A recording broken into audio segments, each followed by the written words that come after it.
Today I'm going to share with you one of my favorite and very special recipes that come from heart. I've learned this from my grandmother when I was 7 years old, and I've been making it ever since. I taught my kids how to make it, and I also want you to give it a try. All we need is 6 ingredients and some of your patience.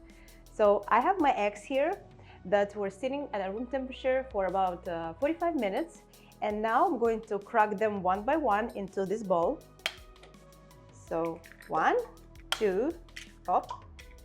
Careful because you don't want the eggshells inside of your butter. 3. Now I can feel that they're at the perfect room temperature. 5. And the last one, 6. So now I'm going to blend my eggs for about a minute on a high speed until they become foamy. While that fluffy egg magic is happening in the mixer, let's get everything ready.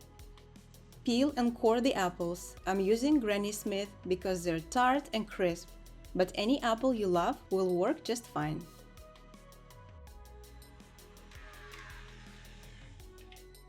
Okay, so now after the eggs are foamy and well blended, we are going to add 1 cup of sugar into the eggs. And we're going to mix them for another 10 minutes.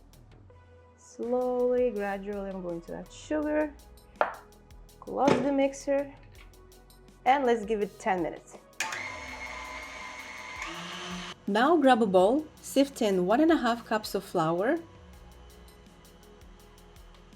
toss in a tablespoon of baking powder, and give it a whisk. Slice the apples into chunky pieces. Not too perfect, not too small, just big enough to keep their shape as they bake into the butter, and every slice of the cake has those soft, juicy apple flavor. Our butter is ready and it looks like a fluffy cloud. Look at that. Beautiful. Now it's time to mix in the dry ingredients. I'm going to put it right here and slowly mix it with a spatula into the butter. Don't pour everything, just make it slowly and mix it well so you won't see those flour pockets inside. So carefully incorporating our flour with our butter, just like that. Look at that. Some more.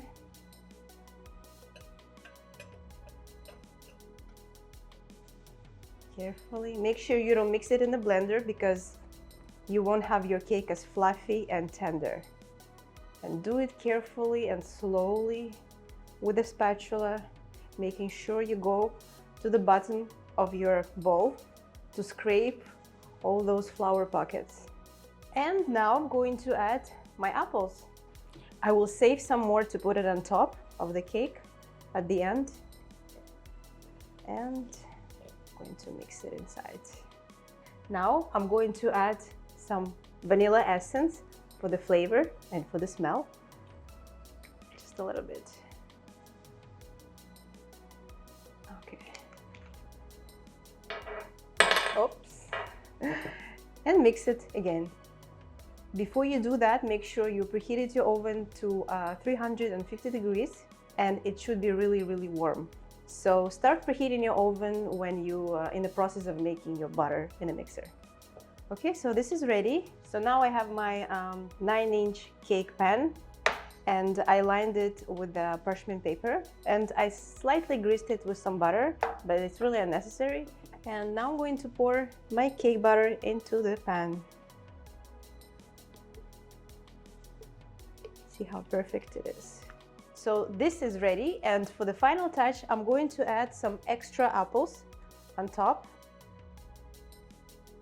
everywhere, and our cake is ready to go in the oven. Look how beautiful it is. I'm going to set up my timer for 45 or 50 minutes, and we'll see after.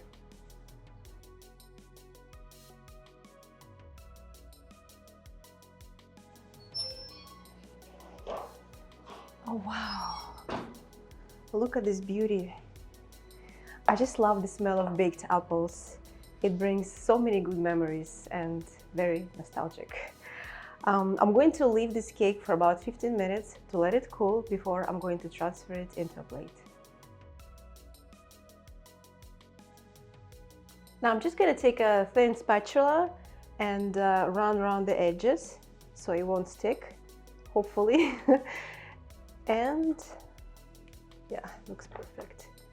Now I'm going to remove this part. Oops. Okay.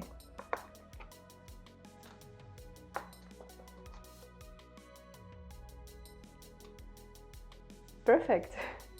And I think I'm going to transfer it into a plate before I will dust it with sugar. Let's see. Oof, still warm. Wow. Beautiful. It's really soft and delicate, and it's tall, and it looks very, very delicious. So now I'm going to sprinkle it with some powdered sugar on top. I love it. And this cake is super easy, and if you have any last moment ideas to serve it for your favorite guests, this is the perfect cake option. It takes 40 minutes and only 6 ingredients, and that's it. Look at that. Beautiful. It's so tender.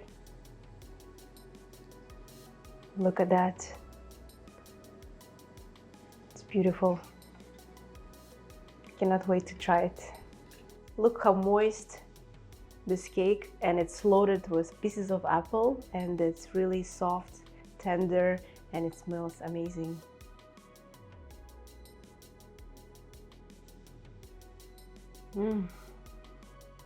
This one is always a winner.